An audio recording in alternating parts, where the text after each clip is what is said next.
Örgü paylaşım kanalıma hoş geldiniz. Bugün sizlere görmüş olduğunuz gibi bu sevimli ayıların çalışmasını anlatacağım arkadaşlar.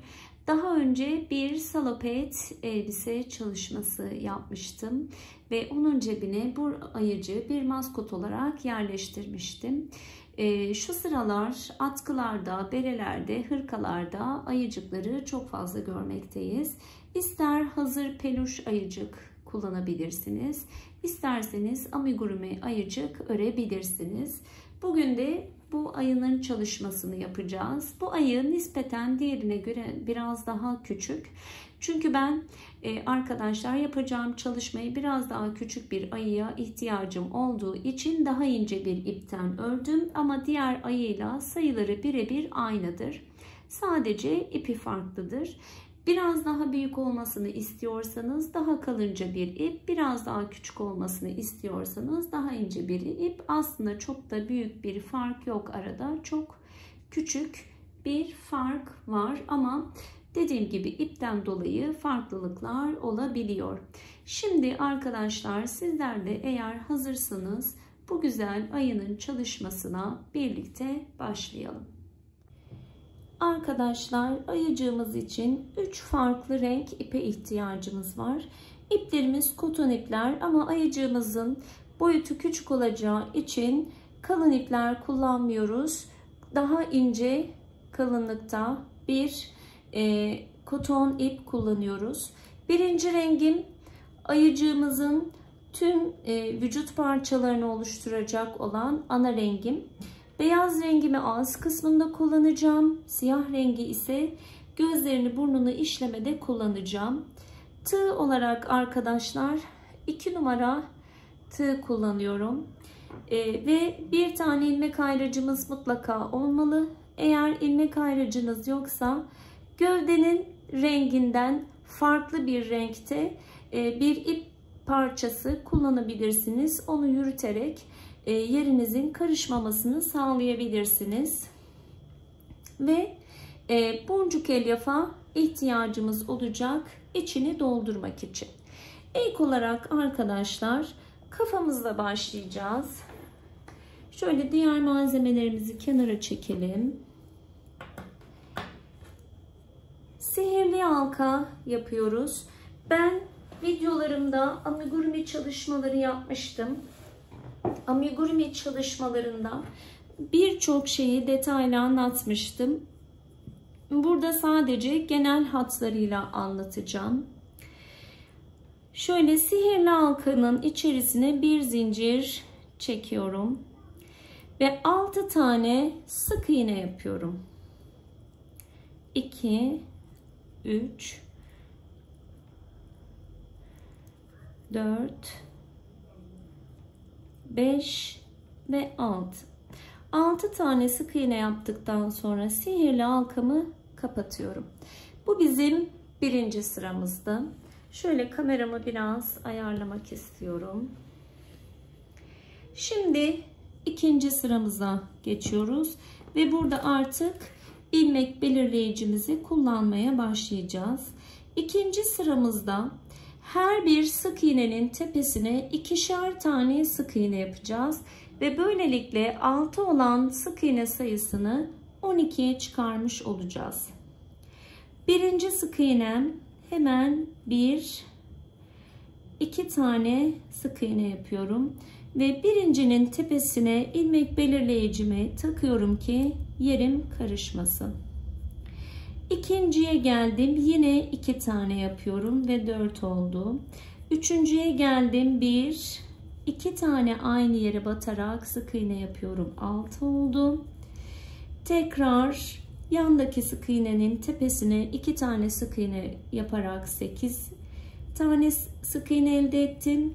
Yine 2 tane batarak 10 oldu ve son sık iğnenin tepesine yine 2 tane batarak 12 tane sık iğne elde etmiş oldum. Şimdi 3. sıraya geçiyoruz. 3. sırada ilk sık iğnemin tepesine 2 tane sık iğne yapıyorum. Yani çift batıyorum. Aynı yere 2 tane sık iğne battığımızda çift diyoruz. Ama sadece bir tane batmışsak tek diyoruz arkadaşlar. Şöyle ipimi bir ayarlayayım.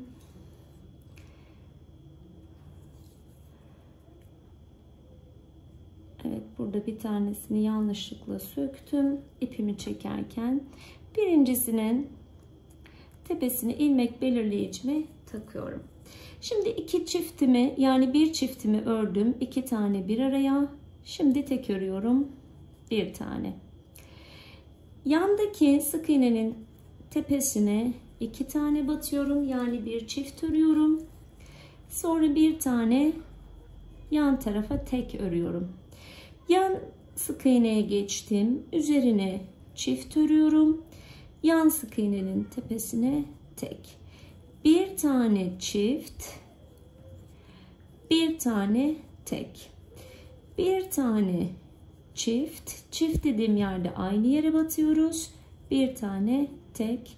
Ve son olarak bir tane çift ve bir tane tek. Böylelikle bu sıramızda tamamlamış olduk. Şimdi arkadaşlar 4. sıramıza geçiyoruz.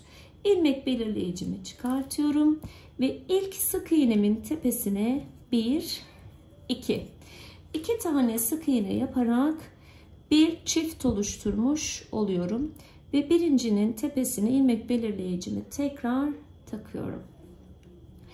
Az önce 3. sırada bir çift bir tek örmüştük. Bu sırada bir çift 2 tek öreceğiz. Bir tane tek ördüm. Yan trabzana geçtim. Sık iğneye geçtim. Bir tane daha tek örüyorum. Şimdi bir sonraki sık iğneye 1, 2 çift örüyorum. Bir tek, 2 tek ve sonraki sık iğnede 2 tane ördüm. Yan yana sık iğnelere 1 tek, tekrar bir tek ve sonraki sık iğneye 1, 2 tane çift sık iğne yapıyorum. 1, 2 tek, 1, 2 çift. 1, 2 tek, 1, 2 aynı yere batarak çift oluşturdum ve son 1, 2 tek. Böylelikle bu sıramızda tamamlamış olduk. Şimdi 5. sıramıza geldik. 5. sıramızda yine ilk sık iğnemin tepesine 2 tane örüyorum ve bir çift oluşturmuş oluyorum. Çifti ördükten sonra bu sefer arkadaşlar 3 tane tek öreceğiz. Bir çift 3 tek. Bir önceki sırada 2 tek örmüştük. Şimdi 1, 2, 3 tek örüyoruz. Tekrar 1, 2, bir çift ördüm ve 1, 2, 3 tane tek örüyorum. Çiftimi örüyorum.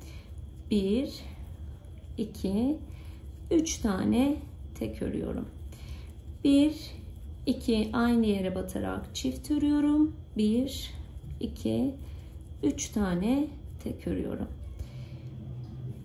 1, 2 aynı yere battım. Bakın şu tepelere batıyorum.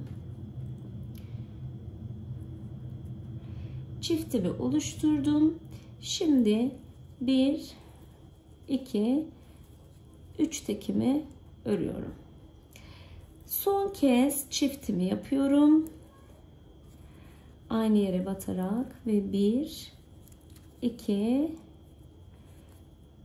3 tekimi örüyorum ve sıramı tamamlamış oluyorum. 6. sıraya geldik. 6. sıramızda yine 1, 2 aynı yere 2 kez batıp çiftimi oluşturuyorum. Çiftimi oluşturduktan sonra ilkine ilmek ayrıcımı takıyorum ve bu sefer 4 tek yapıyoruz. Bir çift 4 tek. 1, 2, 3, 4. Tekrar bir çift oluşturuyorum ve 4 tek. 1, 2, 3, 4. Tekrar bir çift oluşturuyorum. 1, 2, 3, 4 tek. Tekrar bir çift oluşturuyorum. Aynı yere batarak. Ve 1, 2, 3, 4 tek. Bir çift oluşturuyorum. Aynı yere batarak 1, 2, 3, 4 tek ve bir çift oluşturuyorum. Aynı yere batarak ve son olarak 1, 2, 3, 4 tekimi örüyorum. Şimdi arkadaşlar bu sırayı tamamladığımızda elimizde 36 adet sık iğnemiz olmuş oldu. Bu 36 adet sık iğneyi artık hiç çift örmeden her birine bir kez batarak tek örerek toplamda 5 sıra örüyoruz. Bir ördüm, yana geçtim, 2 ördüm. Birincinin başına hemen ilmek belirleyicimi takıyorum.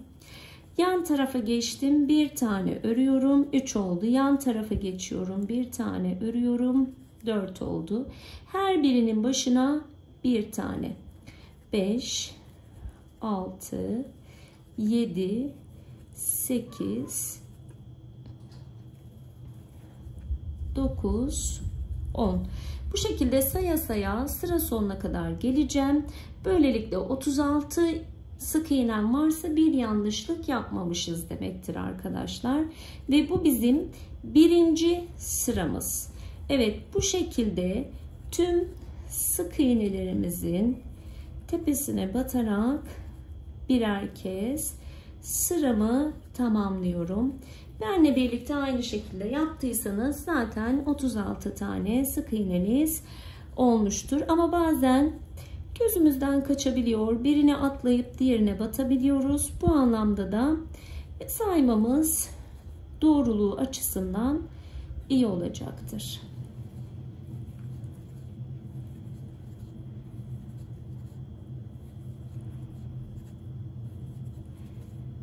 Evet, bu bizim 7. sıramızdı. 36 tane sık iğneyi birer kez batarak ördüm ve sıramı tamamladım. Toplamda 5 sıra öreceğim. Yani 11. sırada dahil bu şekilde hiçbir arttırma, azaltma yapmadan var olan tüm sık iğnelerimin tepesine batarak sık iğneler öreceğim. Her birinin tepesine birer kez batıyorum. Şimdi 2. sıramızdayız. Bu şekilde arkadaşlar toplam 5 sıra örelim. İkincideyiz. 5 tane 5 sıra öreceğiz.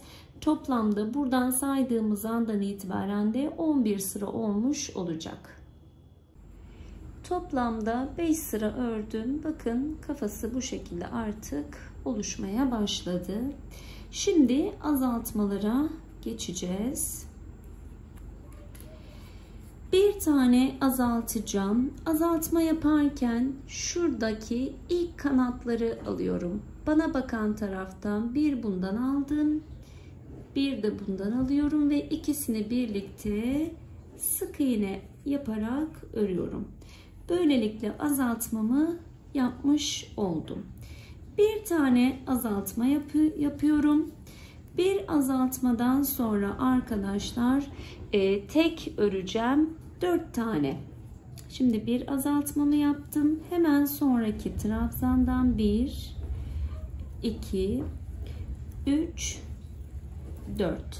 4 tekimi ördüm ve tekrar bir azaltma yapıyorum. Bir bundan, bir de bundan tek kanatları alıp sık iğne yapıyorum ve yan taraftaki sık iğne ile 1, 2, 3, 4 teki örüyorum.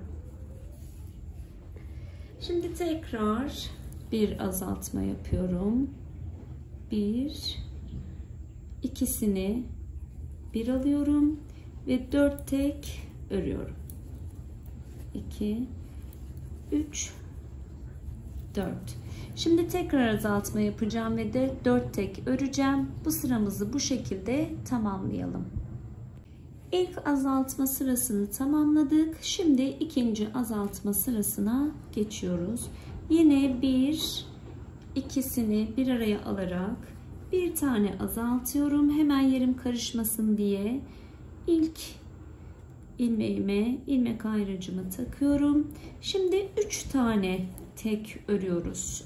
Bir azaltma yapıp 3 tane tek öreceğiz. 3 tekimi ördüm ve tekrar bir azaltma yapıyorum. Yine 3 tek örüyorum. Bu şekilde 3 tek bir azalt, yani şimdi azaltmadayız. 3 tek bir azalt şeklinde bu sıramızda tamamlayalım. Evet arkadaşlar, bu sıramızda tamamladık. Şimdi hem kafamızın son sırasındayız hem de azaltmanın son sırasındayız. Bu sefer bir tane azaltıyorum ve 2 tek örüyorum. Hemen en baştaki birinci azalttığımı ilmek belirleyicime takıyorum. Tekrar azaltıyorum ve 2 tek örüyorum yan yana. 1, 2. Bu sıramızda bir azalt 2 tek ör şeklinde tamamlıyoruz.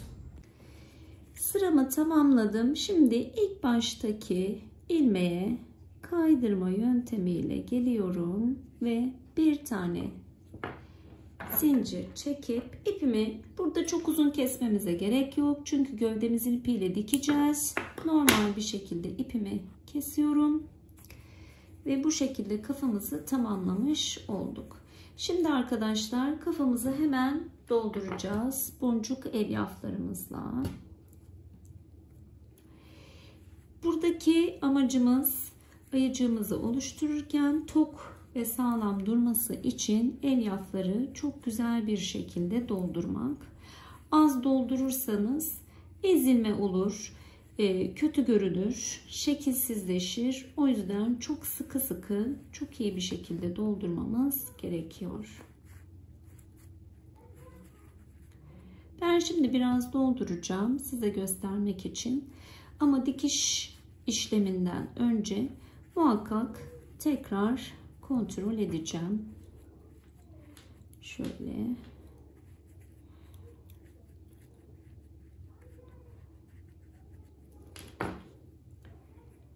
Bu şekilde doldurma işlemini yapıyoruz. Ve kafa kısmı bitiyor. Şimdi kulaklarını yapacağız. Bir kulağı sizlerle birlikte çalışacağım. Diğeri birebir aynısı olduğu için ikinci kulağını siz kendiniz çalışabilirsiniz. Evet arkadaşlar, bakın gayet güzel oldu. Şimdi aynı renkli kulak çalışmamızı yapıyoruz. Tekrar bir sihirli halka oluşturuyorum. Şimdi sihirli halkama bir zincir çekip içerisine 6 adet sık iğne dolduruyorum. 1, 2, 3, 4, 5 ve 6. 6 sık iğneyi tamamladıktan sonra sihirli halkamı kapatıyorum ve yine başımızda yaptığımız gibi kulakta da aynı işlemi yapacağız. Her bir sık iğnenin başına çift batarak ikişer tane sık iğne yapacağız. 1, 2. Hemen ilmek belirleyicimi birincinin tepesine takıyorum. Yerimin karışmaması için.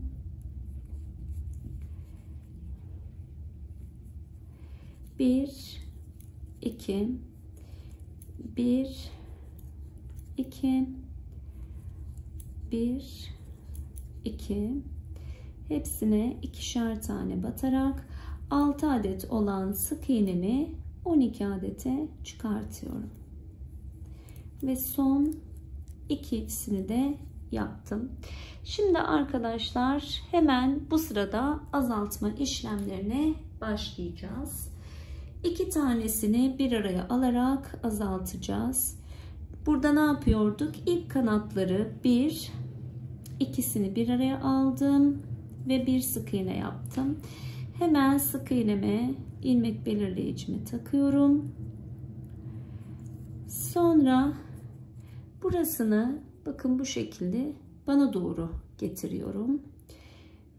Bir, yan taraftakinin bana bakan kanadı 2 ve bir sık iğne yapıyorum yine. Kanatları tam alalım. Tekrar yan taraf ve yanındaki ikisini bir araya aldım. Bir sık iğne. Hepsini tek tek hemen azaltıyorum. 2 alarak.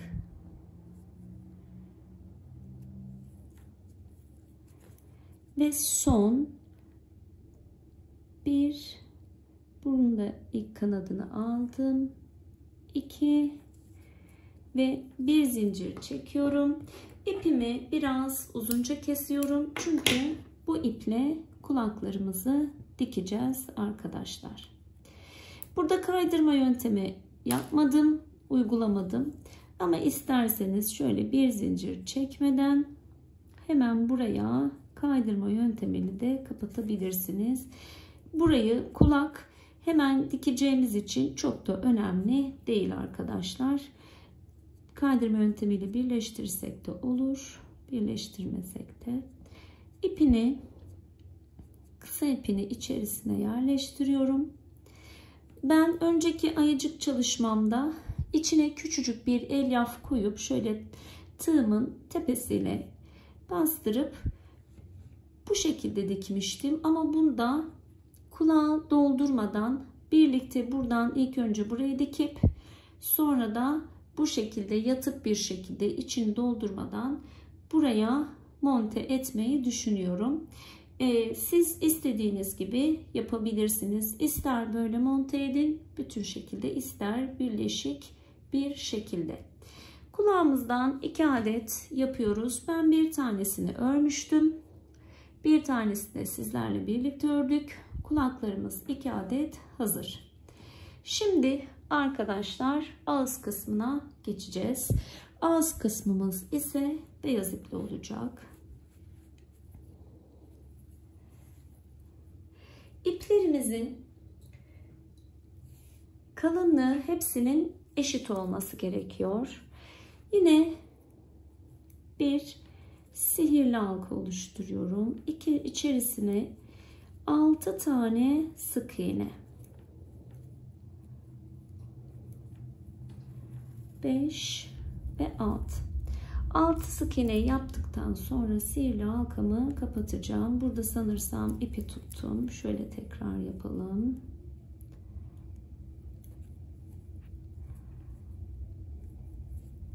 Bir, 2, 3, 4, 5 ve 6.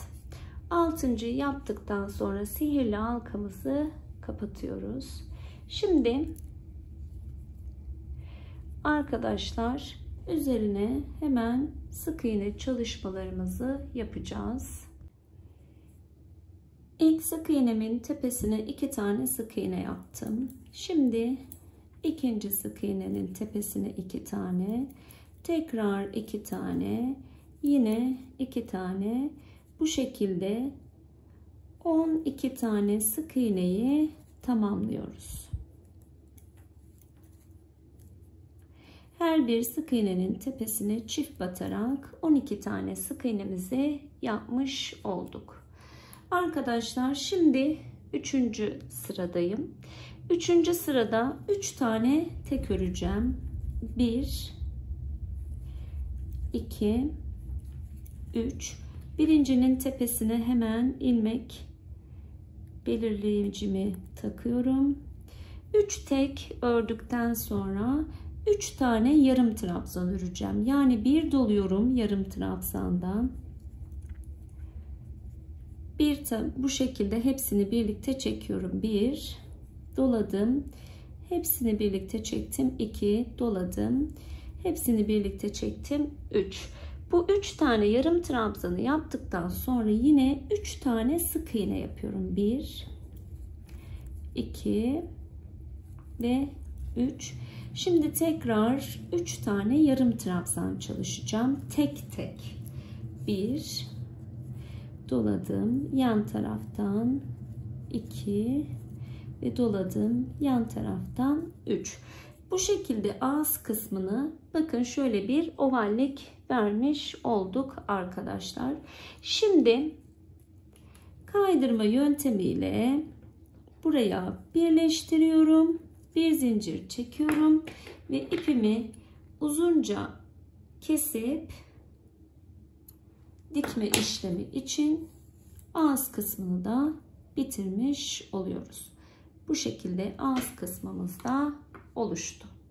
Arkadaşlar şimdi ben dikme işlemini yapmak istiyorum. Burayı göstereceğim size.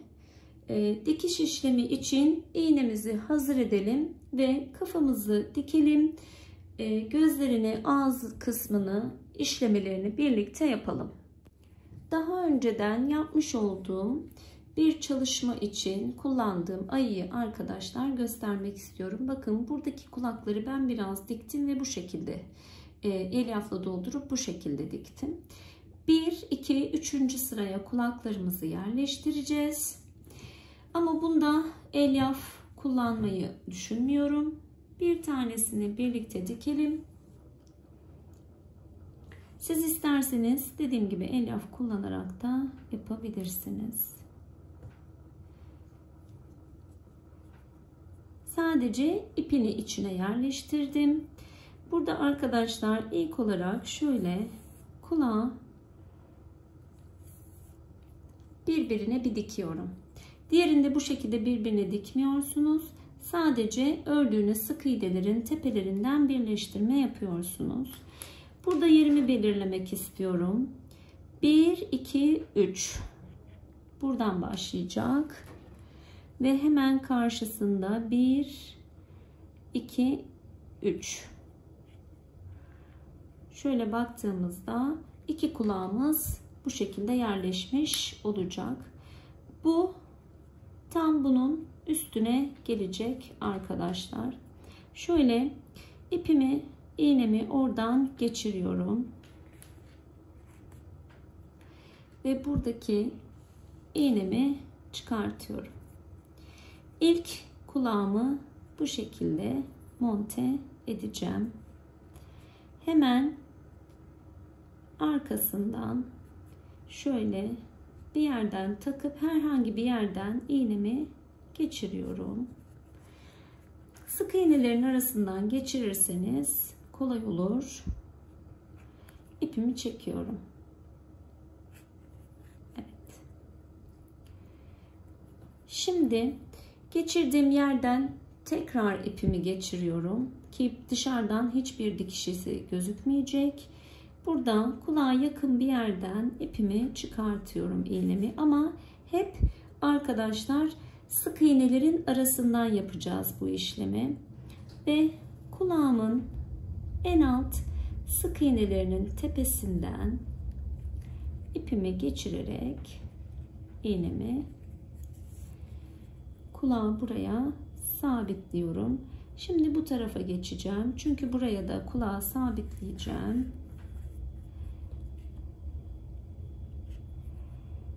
Buradan herhangi bir sık iğne arasından iğnemi geçiriyorum. Bakın bu şekilde. Tekrar aynı yerden sokup iğnemi herhangi bir kulağımızın alt kısmından son kez sağlam olsun diye dikme işlemi gerçekleştireceğim. Evet, bu şekilde. Şimdi buradan kulağımı son bir kez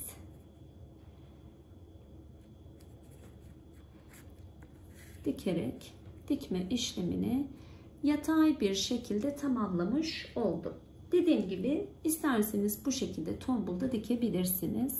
Şimdi arkadaşlar ben burada şöyle bir şey yapıyorum. Bir düğüm atıyorum. Düğüm attıktan sonra ipimi tekrar aynı yerden geçirip alt boşluktan çekip çıkartıyorum ve buradaki fazlalığı kesiyorum. Diğer kulağımızı da bu tarafa yerleştirelim ve sonrasında buluşalım. Kulaklarımızı diktikten sonra sıra ağız kısmımıza geliyor. Arkadaşlar ben dikiş konusunda pek iyi değilim. Eminim sizler benden daha güzel dikersiniz. Şimdi dediğim gibi ağız kısmını dikeceğiz. Ben en azından nasıl yapıldığını göstermiş olayım. Şöyle içine bir küçük elyaf koyuyorum. Bunu dikerken koymak daha mantıklı olacak. Ama biraz şişkin olması gerekiyor. O yüzden bu kadar bir elyaf yanımızda olsun.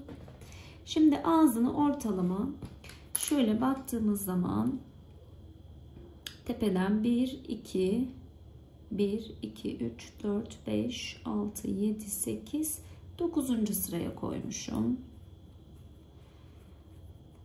1, 2, 3, 4, 5, 6, 7, 8, 9. Yani buraya bakalım. Şöyle burnumuz, ağzımızı yerleştirme işlemine başlayalım. Buradan aldım. Şimdi hemen sık iğnenin tepesinden alıyorum. Diğer yandaki sık iğnenin tepesinden buraya kafamızdaki sık iğnenin herhangi bir tanesinden iğnemizi geçiriyoruz. Bu şekilde bir buradan bir sık iğneden alarak dikme işlemimizi yapıyoruz. Alt kısma, son kısma geldiğimizde aynı zamanda doldurma işlemini de yapacağız. Şimdi hemen yan taraftan geldim. Alttaki sık iğneyi bu şekilde, bakın geldiğim yerden tekrar buraya geliyorum. Yan taraftan diğer sık iğneme, yani denk gelecek şekilde şimdi bu beyazdaki sık iğneye batıyorum. Onun yanındaki sık iğneye batıyorum. Yan taraftan çıkıyorum. Şimdi burada doldurma yapacağım. Hem de bu ipimi de içine katacağım. Şöyle.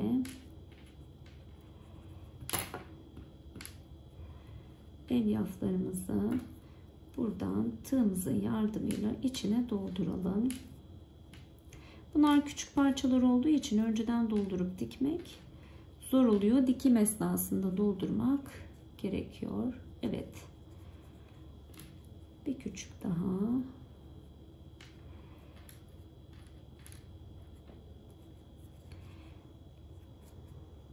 Şimdi dikmeye devam ediyorum. Buradan beyaza geliyorum. Beyaza geldikten sonra beyazın yanına geçiyorum. Kafamızdaki sık iğneye batıyorum. Tekrar beyaza geliyorum. Beyazın yan tarafındaki sık iğneden şimdi son dikim yerinde olduğumuz için herhangi bir yerden batıp, bakın ağzında bu şekilde dikmiş olduk. Ben şu an kameralara karşı diktiğim için, kameraya karşı biraz daha zorlanıyorum arkadaşlar. Elinizde diktiğiniz zaman emin olun çok daha kolay, çok pratik bir şekilde dikebilirsiniz. Şöyle sağlamlaştırmak açısından son kez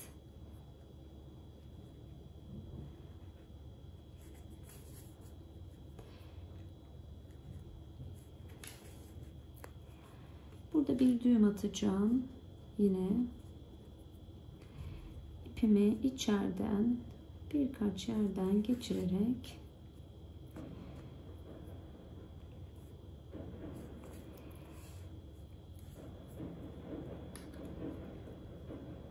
keseceğim. Evet, son kez aynı geçirdiğim yerden alt kısmından geçiriyorum. Geri gelerek ve ipimi de kesmiş oluyorum. Böylelikle ağız kısmımızı da yapmış olduk. Şimdi gözlerini işleyeceğiz. Bunun için siyah rengimizi alıyoruz. İpimizi geçiriyoruz. Biraz uzunca kesiyoruz. Gözlerimiz hemen burnumuzun, bakın buradan 1 2 3 çaprazına, buradan da 3 çaprazına gidecek. Şöyle burnumuzu burada düşündüğümüz zaman hemen tekrar şöyle bir bakalım. Şu üst kısımdan 1 2 3 ya da şuradan hesaplayarak 1 2 3, evet, buradan buraya gidecek. Aynı hizadan buradan da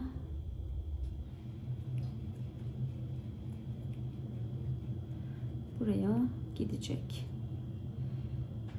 Sanırım aynı hiza oldu. Şöyle biraz daha çıkartırsak gözlerimizi siz kendinize göre de belirleyebilirsiniz. Tam yana yapmışım ben. O zaman şöyle çıkartalım ipimizi, iğnemizi. Bunu da tam şöyleye getirelim. Evet. Şimdi ipimi alt bir düğüm atıyorum.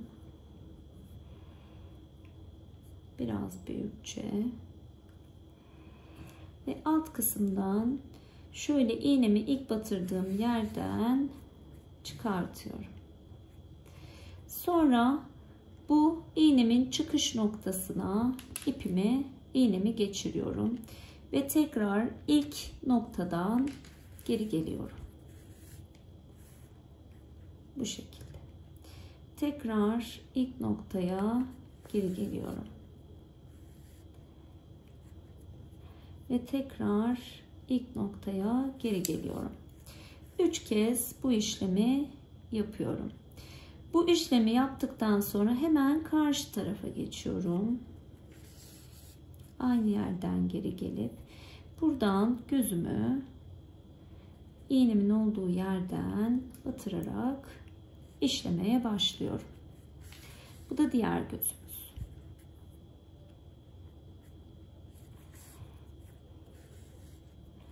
Bu şekilde gözlerimizi yaptık. Şimdi burun kısmına geçeceğiz. Aynı yerden iğnemi geçiriyorum. Burnumuz tam bir tane sık iğnelerin tepesinde. Şöyle iğne yardımıyla bir yerini belirlersek şurada tam orta kısımda, tepe noktasında iğnemi buradan geçiriyorum. Çıkartıyorum. Bir ikinci sık iğneden geçiriyorum ve üçgen olacak şekilde alttan bir yerden iğnemi çıkartıyorum. Burada tam ortalayacağım. Şu an orta olmadı. Şuraya getireceğim. Evet, bakın şimdi tam orta oldu. Burnumuzu şöyle bir bakalım. Biraz daha yukarıdan yaparsak ağız kısmımız da var çünkü. Evet, şöyle tekrar aynı yere geleceğim. Bakın çaprazlamasına buraya geldim. Buradan da çaprazlamasına buraya ineceğim ve bu burnun iç kısmını böyle hiç boşluk kalmayacak şekilde işleyeceğim. İnanın benim için en zor kısımları buraları. Bu konuda da affınıza sığınıyorum. Çünkü dediğim gibi benim dikiş işi pek yok ama arkadaşlar örme konusunda birebir ayımın aynısını sizlere tarifini veriyorum. Dikme konusunda eminim sizler benden daha iyi dikersiniz. Şimdi burasını hiç boşluk kalmayacak şekilde işleyeceğim. İpimi böyle getirerek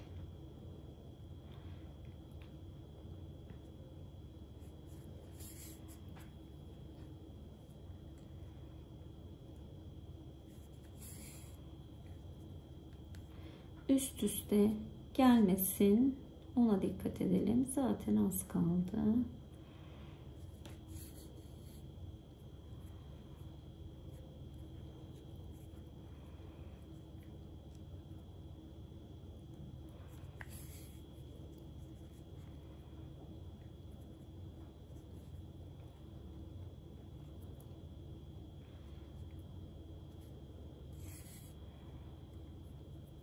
Şimdi arkadaşlar son yaptıktan sonra şöyle bir tane daha buraya geçip şu en alt kısmından çıkacağım.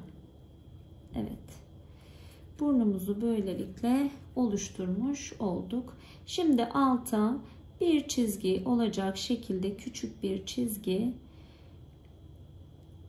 Buraya geliyorum. Tam ortaya ve yan tarafa. Ortaya, yan tarafa geldim. Sonra karşı tarafa burada bir ağız oluşturuyorum.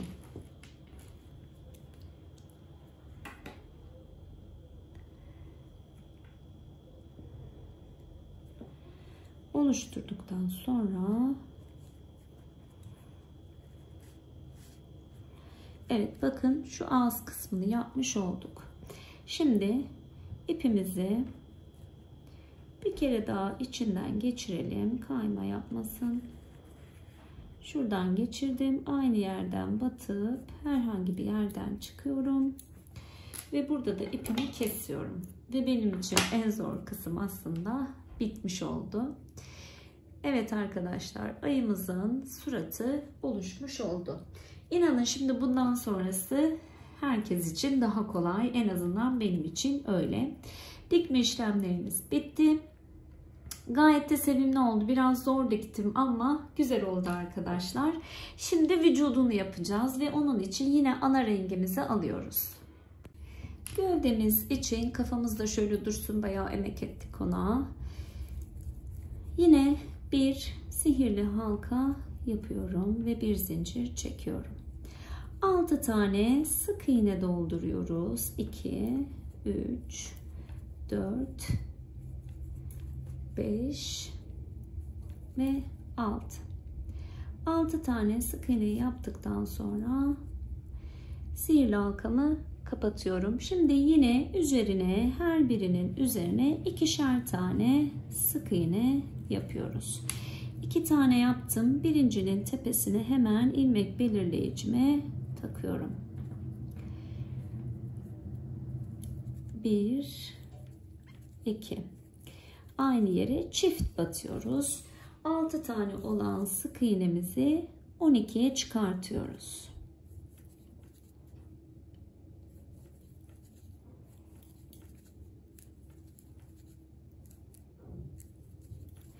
Evet, böylelikle ikinci sıramızı tamamladık. Şimdi bir çift, bir tek şeklinde öreceğiz. İlk sık iğnemize çift batıyorum. Hemen birincisinin tepesine ilmek belirleyicimi taktım. Çift ördükten sonra bir tane tek. Çift örüyorum. 1, 2, bir tane tek. Çift örüyorum. 1, 2, bir tane tek. Çift örüyorum. 1, 2, bir tane tek. Çift örüyorum. 1, 2, bir tane tek. Çift örüyorum. 1, 2 ve sonuncusu tek. Bu sıramızı da bu şekilde tamamlamış olduk. Şimdi bir çift öreceğim, 2 tek öreceğim. 1 2 kafada yaptığımız gibi yavaş yavaş gövdeyi de arttırıyoruz. İlk ilmeğimden belirleyicimi taktım. Bir tek, 2 tek. Şimdi yine 1 2 bir çift, 1 2 tek. 1 2 bir çift, 1 2 tek. 1 2 çift ördüm, 1 2 tek. 1 2 çift ördüm, 1 2 tek ve son olarak çift örüyorum. Sanırım burada bir hata yaptım. Şöyle çiftime geri geleceğim. 1 2. Evet, şurada çift. 1 2 çift yapıyorum ve 1 2 çift yapıyorum. Bir tane atlamışım arkadaşlar. 1 2 böyle yer belirleyiciniz burada olmasa ya da bir ip dolaştırmasanız, kaydırmasanız bu hatayı anlamanız mümkün değil. Benim son tek kalınca 2 tane tek kalması gerekiyordu. Oradan bir tane atladığımı fark ettim. Şimdi arkadaşlar bu sırayı da tamamladık. Bir çift, 3 tek öreceğim bu sefer. 1 aynı yere batıyorum. 2 hemen birinciye ilmek belirleyicimizin ne kadar önemli olduğunu gördük. Şimdi 3 tane tek öreceğim. 1 2 3 yine bir çift, 1 aynı yere batıyorum. 2 ve 1 2 3 bir tane çift örüyorum. 3 tane tek örüyorum. Arkadaşlar kafasına da aynı şey yapmıştık. Bu şekilde sıramızı tamamlayalım. Sıramızı tamamladık. Şu an 30 tane sık iğnemiz var. Bu 30 sık iğneyi hiçbir şekilde daha arttırmadan hepsini tek tek örerek arkadaşlar 5 sıra öreceğim. Yani hepsini tek sık iğne olarak öreceğim. Şu an 2 tanesini ördüm. 3, bakın 4 yan yana, 5 sık iğnelerin tepelerine batıyorum. 6 yan sık iğnenin tepesine battım. 7 yana geldim. 8 9 10 bu şekilde öreceğiz. Şu an 5. sıramızdayız. Tam 10 sıra olana kadar hepsini tek olarak 30 sık iğnemizi örelim. 5 sıramı tamamladım. Şimdi azaltmalara geçiyoruz. Bir tane azaltıyorum. Hemen ilmek belirleyicimi de yerine takıyorum. Bir tane azalttıktan sonra 8 tek örüyorum. 1 2 3 4 5 6 7 8 ve tekrar bir azaltıyorum. Yine 8 tek örüyorum. 1 2 3 4 5 6 7 8 tekrar bir tane azaltıyorum ve 8 tek 1 2 3 4 5 6 7 ve 8 sıramı tamamlamış oldum. Şimdi arkadaşlar 27 tane sık iğnemiz kaldı. 3 tane azaltma yapmış olduk. Bu 27 tane sık iğneyi tek tek örüyorum. 1 2 hiç azaltma yapmadan. Bu şekilde tek olarak bu sırayı tamamlayalım. Bir sıra hiç azaltma yapmadan 27 sık iğnemizi ördük. Şimdi azaltma yapacağız. Bir tane azaltıyorum. Hemen ilmek belirleyicimi yerine takıyorum ve bu sefer 7 tane tek örüyorum. 1 2 3 4 5 6 7 tek ördükten sonra yine bir tane azaltıyorum.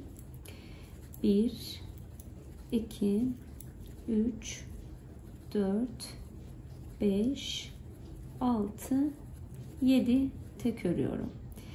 Bir tane azaltıyorum ve 1 2 3 4 5 6 7. Böylelikle bir azaltma sırasında daha tamamlamış oluyoruz. 3 tane azalttık. 24 tane sık iğnemiz kaldı. Şimdi burada 24 sık iğneyi hepsini tek tek örüyoruz. 1 2. Azaltma yapmadan bu sıramızı da bu şekilde tamamlayalım. 24 sık iğnemizi tek ördük ve son sıramızdayız. Son kez de azaltma yapacağız. Bu azaltmamız biraz farklı olacak. Bir tane azaltıyorum. Hemen ilmek belirleyicimi yerine takalım. 2 tane tek örüyorum. 1 2. 2 tekten sonra yine bir tane azaltıyorum ve 2 tane tek örüyorum. Bir tane azaltıyorum. 1 2 tane tek örüyorum. Bir tane azaltıyorum. 1 2 tane tek örüyorum. Bütün sıramı bu şekilde bir azalt 2 tek örerek tamamlamış oluyorum. Evet, şimdi arkadaşlar biliyorsunuz kafa kısmında ipimizi uzun kesmemiştik. Burada vücut kısmında uzun keseceğiz. Şöyle kaydırma yöntemiyle birleştirdim. Bir zincir çektim ve ipimi dikim için uzunca kesiyorum. Şimdi içerisine elyafımızı dolduralım, sonra dikelim. İçini güzelce doldurdum arkadaşlar. Şimdi dikeceğiz. Buradaki sık iğnelerimizin sayısıyla buradakiler birebir aynı olduğu için bu aşamada dikmek çok kolay. Şöyle bu iple kafamızın arka tarafındaki herhangi bir sık iğneden ipimi geçiriyorum.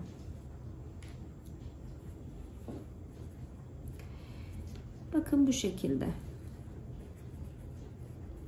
Şimdi kafadan hemen yan tarafa geçiyorum. Şöyle bir iğnemi geçireyim, rahat dikeyim. Normalde ben ikisini bir olarak dikiyorum ama rahat olsun. Şöyle hemen alttan da bu sık iğneyi ve yana kaydırıyorum. Bakın bu şekilde kaydırdım. Şimdi yukarı geçeceğim, hemen karşısına. Yukarı geçtikten sonra yan sık iğneye geliyorum. Geldim, ipimi geçirdim. Hemen altında buna batmıştım. Şimdi buna batıyorum ve yanına batıyorum. Bu kadar kolay. Sonra yukarıya geçiyorum. Birebir aynı olduğu için hiçbir sıkıntı yok.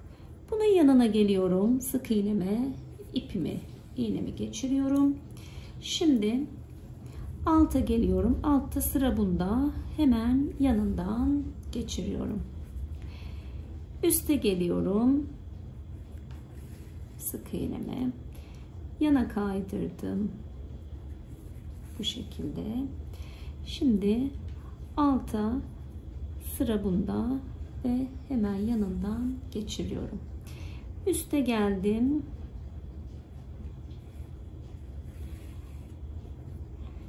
Yanından hemen geçiriyorum iğnemi ve altta buradayım. Sırayla hangi sık iğnedeysem, hangisinden ipimi geçirmemişsem oradan ipimi geçirerek dikme işlemini yapıyorum. Biraz şöyle ipimi de çekeyim ki burası sıkı olsun arkadaşlar. Şimdi alt kısımdayım. Bu şekilde. Üstteyim. Bakın buradan geldim. Alttayım. Bu şekilde. Üstten bir alttan kafayı dikmek nispeten çok daha kolay. Siz farklı yöntemlerle de tabii ki dikebilirsiniz isterseniz. Ben bu şekilde dikiyorum ve son olarak buradan ipimi geçireceğim.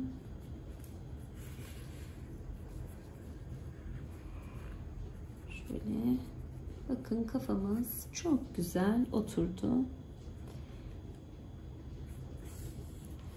Burada bir düğüm atıyorum. İsterseniz bir tur daha geçebilirsiniz ama benim dikişim yeterince sağlam oldu. Bir tur daha geçmeyeceğim arkadaşlar.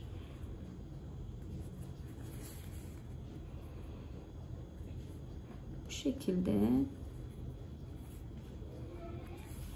Şimdi ipimi kesiyorum. Ve gövdemizi de dikmiş olduk. Şimdi arkadaşlar sıra kol çalışmasında. Kolumuz için yine ana rengimizi alıyoruz. Daha sonra buraları yine böyle düzelteceğiz. Şekil vereceğiz arkadaşlar. Şöyle tımbıl tımbıl bir ayımız olacak. Ana rengimizi alıyoruz. Kol çalışmamız için ve sihirli halka yapıp 6 adet içerisine yine sık iğne dolduruyoruz. 1 2 3 4 5 6 kapattım sihirli halkamı.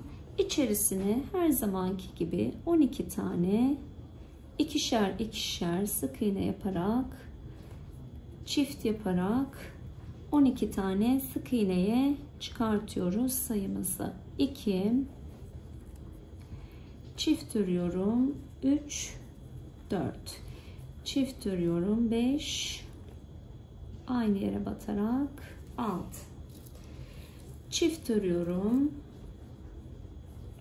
aynı yere batarak 7 çift örüyorum, aynı yere batarak 10 oldu ve 12 oldu. Şimdi arkadaşlar ikinci sıramızı tamamladıktan sonra burada biraz farklılık yapacağız. Bir çift 5 tek öreceğiz. Şimdi 1 2 üçüncü sıramızda bir çiftimizi ördük. Burada hemen ilmek belirleyicime takıyorum. 5 tane tek örüyorum. 1 2 3 4 5 ve tekrar bir çift 1 2 aynı yere 1 2 3 4 5 bir çift 5 tek, bir çift 5 tek ördüm ve 14 tane şu anda sık iğnem var. Bu 14 sık iğneyi tek olarak hepsini bir sıra öreceğim. Bu 1 2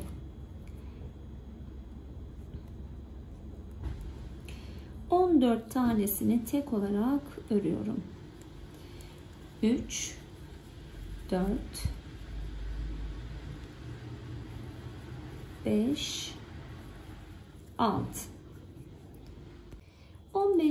14 taneyi tek olarak ördükten sonra arkadaşlar şimdi farklı bir azaltma yapacağız. Kol çalışmamız biraz farklı olacak. 5 tane tek örüyorum. 5 tekimizi örelim. 2 tane ördüm. 3 4 5 5 tek ördükten sonra bir tane azaltıyorum ve sonra hemen bir tane daha azaltıyorum. Yan yana 2 tane azaltmış oldum ve yine 5 tek örüyorum. 2 3 4 ve 5. 5 tek ördüm, bir azalttım, tekrar bir azalttım ve 5 tek ördüm. Şimdi 4 tane tek öreceğim. Şöyle 1 2, hemen ilmek belirleyicimi birincisinin tepesine batıyorum.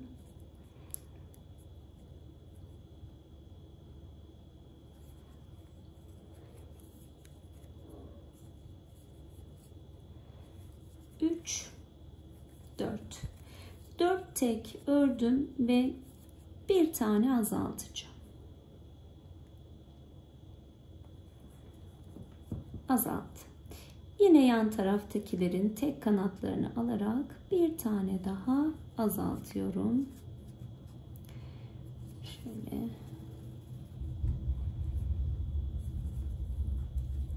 Ve 4 tane tek örüyorum. 1 2 3 4. Şimdi arkadaşlar elimde kalan sık iğnelerimiz 10 adet. 10 tane sık iğneyi tek tek örüyorum, tam 2 sıra. 10 sık iğneyi tek tek 2 sıra örelim ve ondan sonra buluşalım. 10 tane sık iğnemi 2 sıra ördüm. Şimdi 3 tane tek örüyorum. Şöyle ilmek belirleyicimi de hemen takayım. Bu arada isterseniz burada doldurma yapabilirsiniz, başlayabilirsiniz ama ben yapmadım. En sondan yapacağım. 2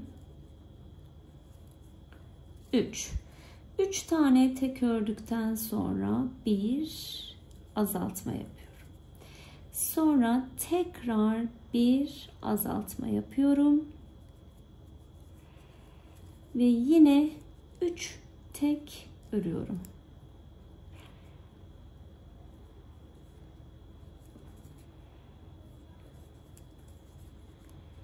Ve sonuncu tekim.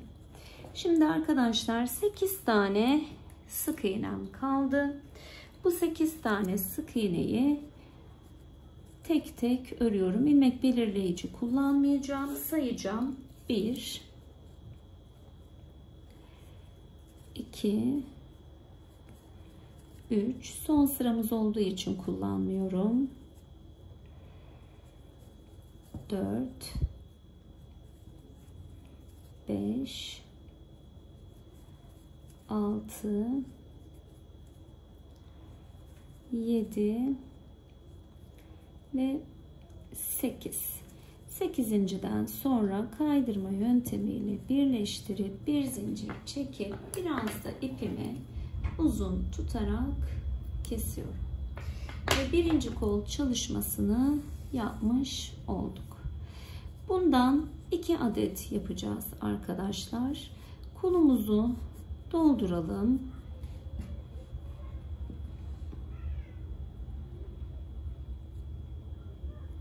Şu şekilde tığımızın tepesiyle rahatlıkla kolumuzu doldurabiliriz. Ama çok daha dar olduğu zamanlarda arkadaşlar muhakkak örerken doldurun. Ondan sonra sıkıntı olabilir. Dikiş yapacağım kısmı çok dolu dolu tutmayacağım. Çünkü arkadaşlar biliyorsunuz, dediğim gibi atkılarda, berelerde kullanmak için oralardan geçirme işlemimiz olacak. Cebe geçiriyoruz kolu mesela. Cepten geçiriyoruz bacağımızı. Oradaki ilik açtığımız kısımlarda çok kaba durmasın diye biraz hafifçe, yani çok dolu dolu değil, hafifçe boş bırakacağım. Bakın şöyle, burada bir çıkıntı oldu. Bu kolumuzun ön yüzeyi, burası ise arka yüzeyi. Bunun gibi bir tane daha öreceğiz. Şimdi arkadaşlar biz bacak kısmında çalışalım.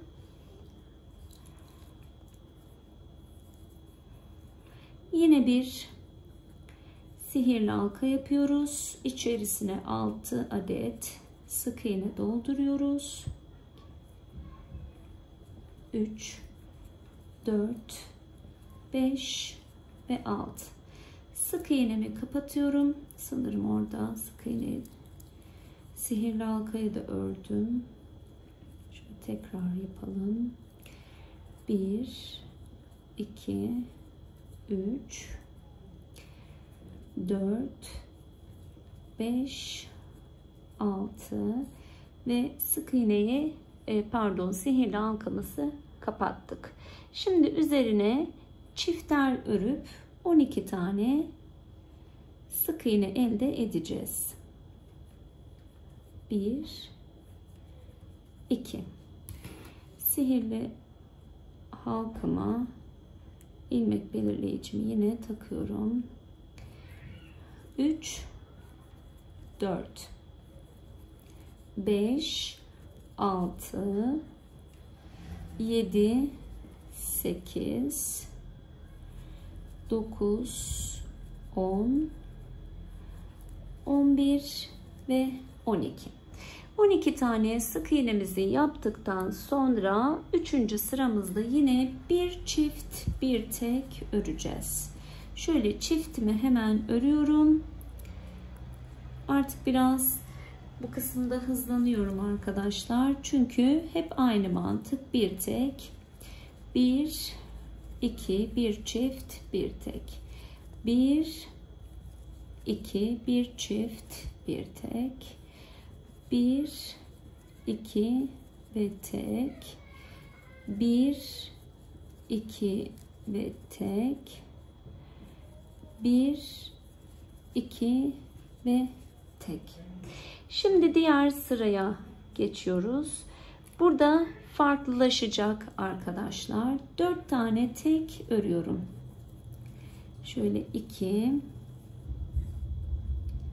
birincisinin başına hemen takıyorum. 3, 4. 4 tane tek ördükten sonra bir tane azaltıyorum. Bu şekilde. Şimdi arkadaşlar tekrar bir tane azaltacağım.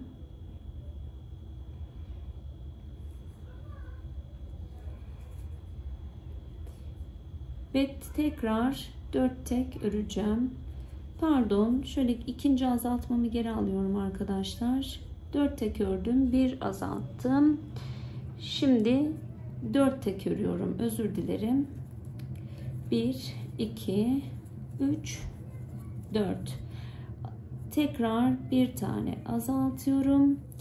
1, 2, 3, 4 ve tekrar bir tane azaltıyorum. Evet, 4 tek ördüm, bir tane azalttım. Şimdi elimde 15 tane sık iğnem var. Bu 15 sık iğneyi hiçbir azaltma yapmadan tek tek örüyorum. 2, 3, 4, 5, 6, 7,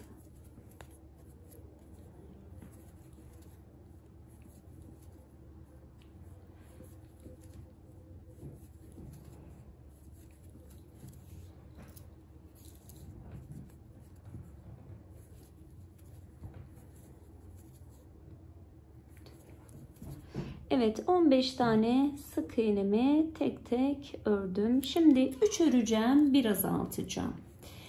1 2 ilmek belirleyicimi hemen takıyorum ve 3 ördüm, 1 azalt, 1 2 3 ördüm, 1 azalt, 1 2 3 ördüm ve 1 azalt. Bu sıramı da bu şekilde tamamladım. Şimdi elimde 12 tane sık iğne var ve onları tek tek örüyorum. 12 sık iğnemizi örüyoruz. Şu an 7. sıramızdayız. 3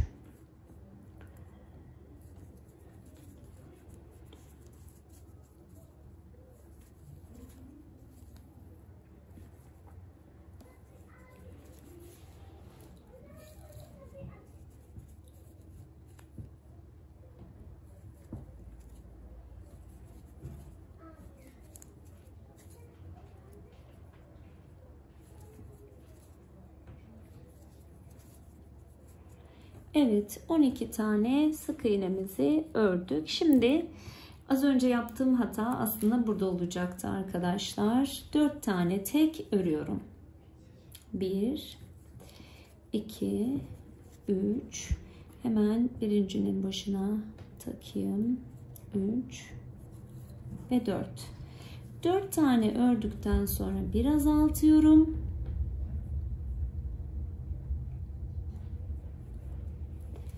Ve sonra tekrar bir tane azaltıyorum. Ve yine 4 tane tek örüyorum. 1 2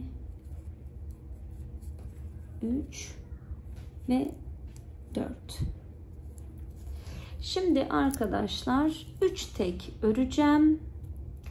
Bir tane azaltacağım. 1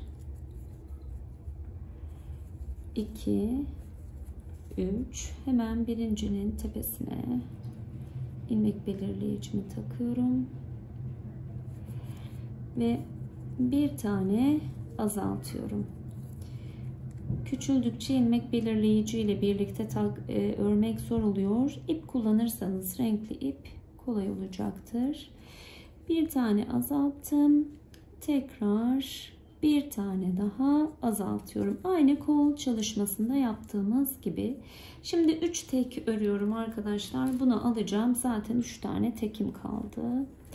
1 2 ve 3. 3 teki ördükten sonra artık elimde 8 tane sık iğnem var. Bu 8 sık iğneyi de tek olarak örüyorum. 1 2 3 4 5 6 7 ve 8 kaydırma yöntemiyle birleştiriyorum. Bir zincir çekip biraz da uzun keserek dikiş işlemi için bacağımızı da bitiriyoruz. Burada artık bacağımızı da buradan dolduracağız. Öncesinde de dediğim gibi doldurma yapabilirsiniz. Ama ben şöyle hemen tepesiyle tığımın dolduruyorum.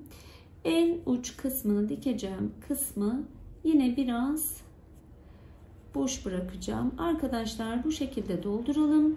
İkinci bacağımızı örelim. İkinci kolumuzu örelim. Sonra nerelere ekleme yapıyoruz kolumuzu ve bacağımızı sizlere göstereyim.